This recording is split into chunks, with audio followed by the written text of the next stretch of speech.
ऋग्वेद मंडल number 9 सूक्त 1 मंत्र 9 में आपको दिखाते हैं, देखिएगा। ऋग्वेद मंडल नंबर 9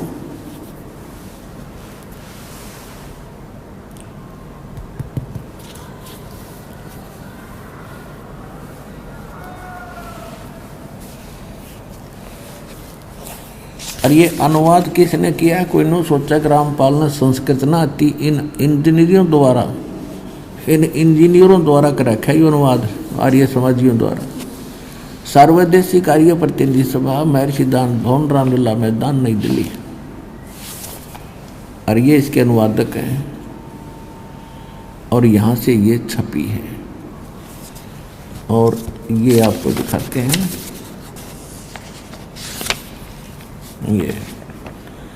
ये है ऋग्वेद मंडल नंबर 9 और सूक्त नंबर 1 और मंत्र नंबर 9। इसमें क्या किया है कि उस सोम माने सोम स्वभाव वाले श्रद्धालु पुरुष को शिशुम, अब मूल संस्कृत में देखो, अभी इमम अधन्या उत्सरणती धेन्व शिशु, ये शिशु रूप धार कर जो प्रकट होता है परमात्मा, उस समय का जिक्र है। इन्होंने यहाँ क्या गड़बड़ कर दिया कि यहाँ कर दिया सोम स्वभाव वाले पुरुष, श्रद्धालु पुरुष को, और कुमार अवस्था में सब प्रकार से अधन्या अहिंसनीय कर दिया। धेनु माने गौवे, धेनु माने गौवे, और तृप्त करती हैं। इनको ज्ञान तो था नहीं, उआ बाई वह क्या करते। अभी अधन्य का होता है, जैसे हमारी देसी भाषा में हरियाणा में क्या कहा करते, जो गाय नए दूध ना हुई हो, पशु ने जो यानी सांड ने बैल ने टच ना करी हो, गर्भ ना धारण कराया हो, उसको कहा करते या बिना धनाई है, बिना धनाई अधन्या, अधन्या। और अभी अधन्या यानी कंवारी, ये कंवारी गायें उस परमात्मा के जो शिशु रूप धारण करके प्रकट होता है, इस वेद मंत्र का ये अर्थ है। शिशु रूप धार कर जो परमात्मा प्रकट होता है, उस समय उनके परवरिश की लीला कंवारी गायों के द्वारा होती है। यहाँ इन्होंने श्रद्धालु पुरुष उड़ा दिया। अब देखना इनकी पोल तक खुल रहेगी, चोर चुरावत तोमड़ी गड्ढे पानी में। अब देखिए, अब ये है ऋग्वेद मंडल नंबर 9 नवम मंडल और प्रथम सूक्त और प्रथम मंत्र देखते हैं। इसमें परमात्मा की महिमा चल रही है। सोम माने हे सोम स्वभाव परमात्मन, वहाँ पुरुष लिख के श्रद्धालु लिख दिया। ये एक मंत्र में है ना परमात्मा की महिमा। फिर 2 में देखो, अब 2 मंत्र में ये हे परमात्मा आप, फिर 3 मंत्र में हे परमात्मन है परमात्मा की महिमा, और 4 मंत्र में हे परमात्मा, और 5 मंत्र में हे परमात्मा हैं, और फिर इस 6 मंत्र में हे परमात्मा। अब यहाँ आकर याद आ गई इनके रत रहेगी तो दानत की छुरी फेल होगी, परमात्मा की महिमा राग गए, वो ऐसे ऐसे प्रकट हो रहा है। तो इनने फिर अड़ंगा शुरू कर दिया 7वें और 8वें 9वें मंत्र में। देखो अब 7वें में क्या कर दिया, उस पुरुष को, पुरुष माने परमात्मा होता है, अगर हिसाब लाओ तो सही मीनिंग करें तो अर्थ। अब 8वें में क्या कर दिया, उस पुरुष को, ओए होए, अब पुरुष माने परमात्मा होता है। अब देखो एक अपनी देसी भाषा में आकर दी, काटे से काटा लिख दिया करें। इन इंजीनियर तो फेल करूंगा इनके उनसे।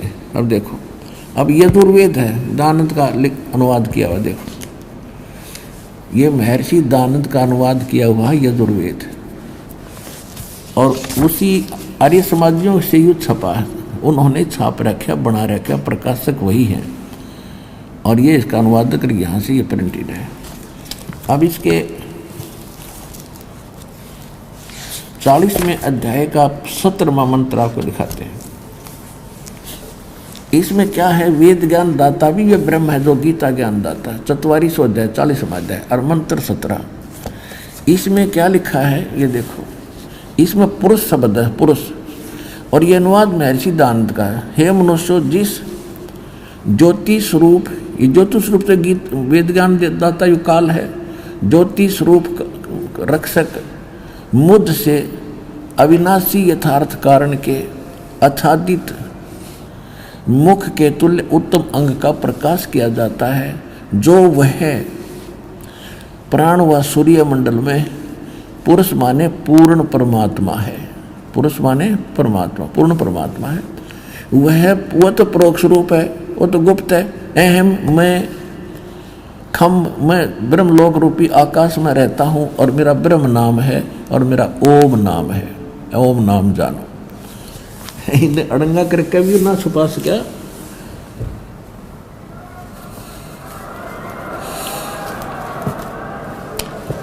तो वहां पुरुष माने पूर्ण परमात्मा। तो यहां बातें हम ऋग्वेद उठा लिया, ऋग्वेद यजुर्वेद रख दिया। ये वही है जो इन्हें आर्य समाज के विद्वानों ने इसका अनुवाद कर रखा है, मैं ऋषि ने। ये वही है। अब इसके हम आपको फिर ले आते हैं। अब हम 9वें ऋग्वेद मंडल नंबर 9 सूक्त मंत्र 1 मंडल 1 का सूक्त 1 का मंत्र 8 पढ़ रहे थे। यहाँ बात अड़गी थी।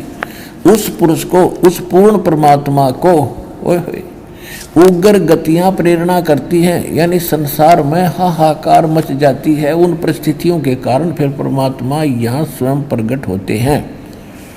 उग्र गतियां प्रेरणा करती हैं और वह भासमान शरीर को, वो परमात्मा सुंदर शरीर को वह पुरुष प्राप्त होता है। ओए होए, सुंदर शरीर धारण करके वो यहाँ पर आता है।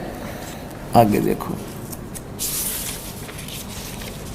ये देख लिया होगा आपने कि उस पुरुष को, उस पूर्ण परमात्मा को उग्र गतियां प्रेरणा करती हैं और वह भासमान शरीर को, यानी सुंदर शरीर को वह परमात्मा प्राप्त होता है। पुरुष, ये पुरुष लिखने लाएंगे अगुड़ पुरुष कर दें, किसी सुंदर ना हो, मानस मनुष्य के बारे में कह रखी होगी, मनुष्य के बारे में।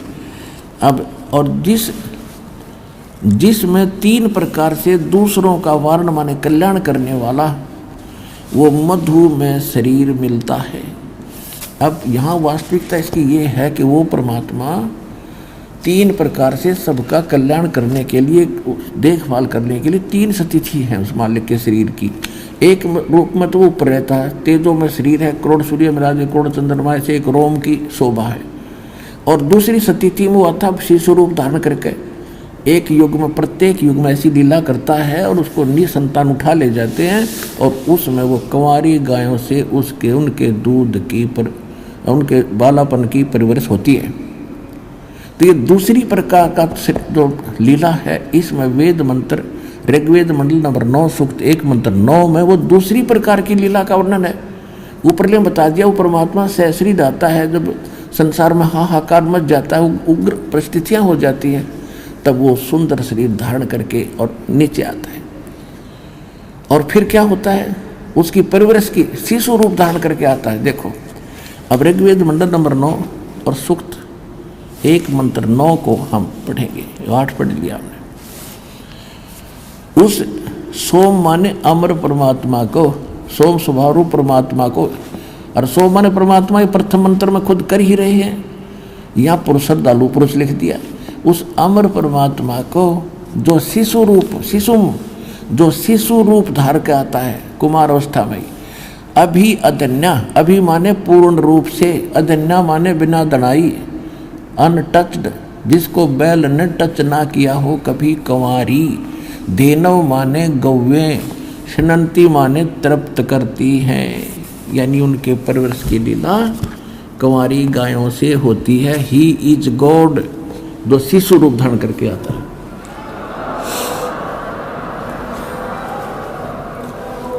अब आपको पवित्र कबीर सागर में 600 वर्ष पहले परमात्मा आए थे, लीला की थी और उस समय लिखी थी।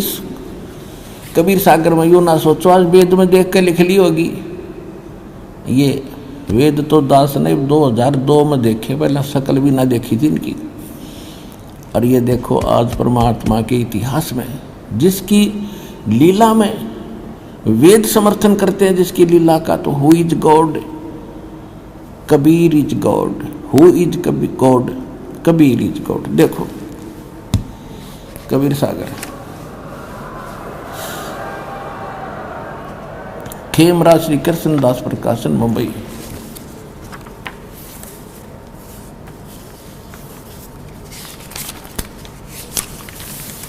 ये कहाँ से छपा है?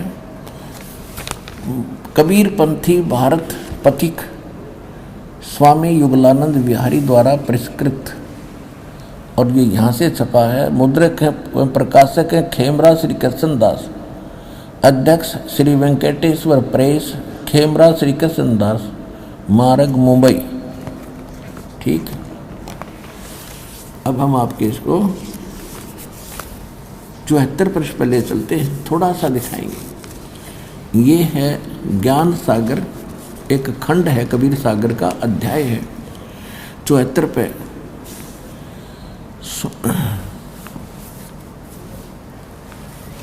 अब क्या बताते हैं? सुन जुल्हा तब मन भया आनंदा, ओए होए, कहते हैं सुन जुल्हा मन भयो आनंदा। जुल्हा ये सुनकर बड़ा खुश हुआ। जिमी चकोर पायो निश्चंदा। अब परमात्मा ने कहा था वाचा बनता पुनः मैं आयो और काल कष्ट में तोड़ मिटायो। परमात्मा ने कहा था कि मैं किसी पिछले वचनबद्ध होकर तेरे पास आया हूँ और तेरे को काल कष्ट से बचाया है मैंने। तो इस बात को सुनकर सुन जुल्हा मन भयो आनंदा, जिमी चकोर पायो दिशी चंदा। जैसे चकोर पक्षी को रात्रि में चांद दिख जा, उसकी तरफ से नजर नहीं हटती। ले सुत चले हर्ष मन कीना, पुत्र को लेकर घर आगे। अर्थासों पुन अस बोल ही दीना। अगला जन्म जब होई तुम्हारा, तुम्हें पठावे यम से न्यारा। परमात्मा ने कह दिया अगले जन्म में तेरे से मैं पार कर दूंगा। और सुत काशी को ले चले, लोग देखण तय आव, और अन्न पानी भखे नहीं, जुल्हा शोक मनाव। तब जुल्हा मन कीन तिवाना, जुल्हे ने मन में विचार किया, रामानंद सो कहा उत्पाना। रामानंद जी से जाकर इसकी जिक्र किया। मैं सुत पायो बड़ा गुणवंता, और कारण कौन बखे नहीं संता। हे संत जी क्या कारण है, ये खा नहीं रहा। रामानंद ध्यान तब धारा, जुल्हा सो तब ये वचन उचारा। पूर्व जन्म ते ब्राह्मण जाति, हर सेवा की नहीं भली भांति।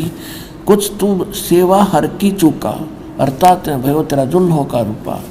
तो पिछले जन्म में ब्राह्मण था, जिस कारण से तेरी कोई गलती के कारण दुल्हा बन गया। और प्रीत प्रभु गही तोर लीना, अर्थात जंगल में उद्यान में सुत तो है दीना। तो क्या कहता दुल्हा? कहता हे प्रभु जस की नो तस पाया। मैंने कोई गलती करी तो मैं दानक बन गया, कोई बात नहीं। आर्थ हो तो दर्शन आया, मैं संकट में तेरे पास आया हूँ, मेरे संकट का निवारण करो, मेरा बालक कुछ खावे। सो कहिए उपाय गुसाई, बालक अक्षुदावंत कुछ खाई। ऐसा कोई साधन बताओ, उपाय बताओ जिससे मेरा बालक कुछ खा ले। रामानंद अस उक्ति विचारो, तुम सुत कोई ज्ञानी अवतारो। कि तेरा ये पुत्र है, कोई विद्वान पुरुष है, ब्राह्मण है।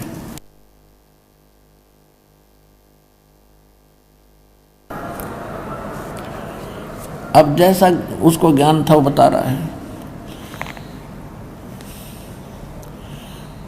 ये कहता है रामानंद अस युक्ति विचारा, तब तुम सुत कोई ज्ञानी अवतारा। और बछिया जाही बैल नहीं लागा।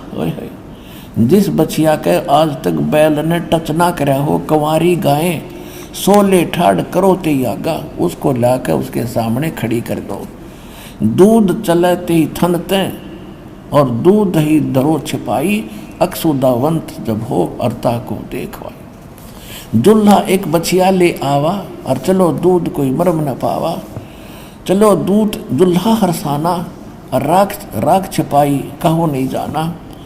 अब यहाँ कहते हैं दूध तब पीवत नाम कबीरा, दूध तब पीवत नाम कबीरा, और खेलत संत संग मत धीरा। अपनात्मा आदरणीय गरीब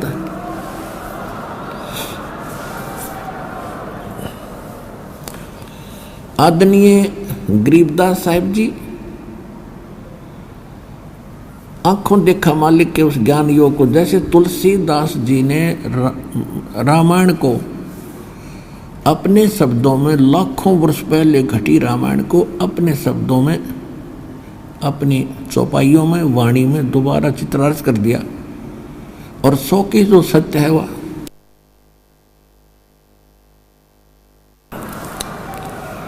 तो ये दिव्य दृष्टि होती है। और तुलसीदास जी जैसे वेद व्यास जी ने 18 पुराण और 4 वेद और श्रीमद् भगवत गीता, ये तो श्रीमद् भगवत गीता बोली गई थी युद्ध के दौरान और लिखी उसने बाद में, और एक एक वर्ड ज्यों का तो लिख दिया, क्योंकि शब्द का नाश नहीं होता, ये न्यू के न्यू रहते हैं। और ये प्रत्येक के जैसे कोड, जैसे एक यूट्यूब सिस्टम आप देख रहे हो, वो चाहे 1000 आदमी उसका कनेक्शन ले लें यूट्यूब का, सब देख सकते हैं उसमें, जिसका वो कनेक्शन ठीक हो। तो इसी प्रकार एक दिव्य दृष्टि होती है जो तुलसीदास के पास थी, लेकिन उसकी रेंज कम थी, और गरीबदास जी को जो दिव्य दृष्टि मिली है उसकी रेंज की अक्षमता बहुत ज़्यादा, बहुत अक्षमता थी, जिस कारण से गरीबदास साहिब जी ने भी बताया है, और परमात्मा ने उसको अपनी सारी कथा बताई दी थी। तो गरीबदास जी भी कहते हैं, अन ब्यावर को दूहत है कमारी को, और दूध दिया तत्काल, और पीवे बालक ब्रह्म गति तासी उपहे निहाल। अब यहाँ वेद बता रहे हैं कि जब वो परमात्मा शिशु रूप धारण करके आता है, उसकी परवरिश की लीला और कुंवारी गाय से होती है। और परमात्मा की लीला में 600 वर्ष पहले लिखा हुआ है कि परमात्मा कबीर जब आए थे और उन्होंने 25 दिन कुछ खाया पिया नहीं, तब एक कुंवारी गाय ने से दूध से उसकी परवरिश की लीला हुई थी। Who is God? Kabir is God.